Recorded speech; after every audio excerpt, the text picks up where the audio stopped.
That's cool. Two worlds intersect in Salote Lauti's hospital room. How much did it bother you when it hurt you? As she tries out a new app to make it easier for cancer patients like her. Do you want to draw on the leg where the pain was? To talk about symptoms. I think sometimes she just wants to say, just leave me alone. Two worlds, medicine. All right, you ready? And video games.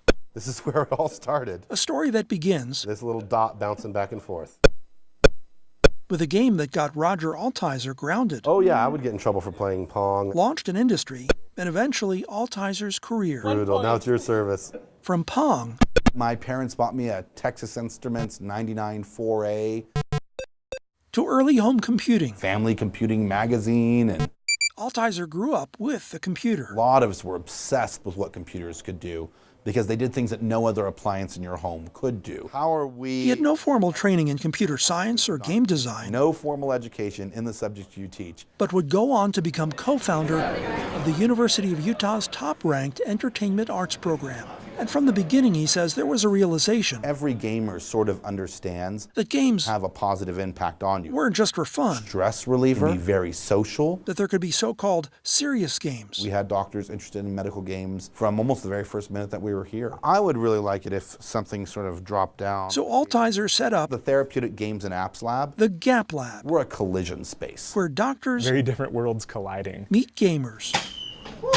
We're big on Nerf darts here. Maybe we go more symbolic. They get to work on real projects, solve the problem, then make it right. Helping real people with real problems. Just drag colors up. From that iPad application for cancer patients to a phone app that reminds you to take your pills. And when you do, this little garden grows on your phone.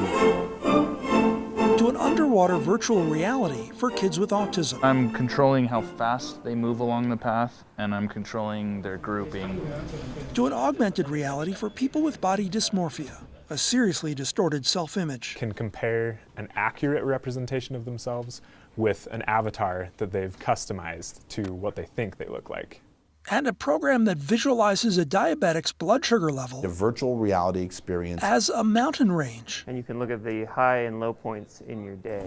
Gap Lab worker and diabetic Brandon Rivera Mello. It has more of an impact, the meaning about what you're seeing. And having to crane your neck. The high scary points of the mountain. It gets across the point like, oh, okay, this is maybe more of a big deal than I thought it was. I think even Pong has a health angle to it though, right? It's social. A few years ago, Altizer's dad changed his mind about Pong. Apologized for scolding me for playing so many darn video games.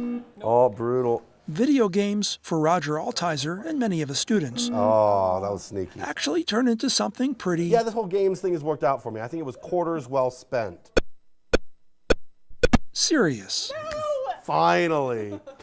Finally, one. Come on.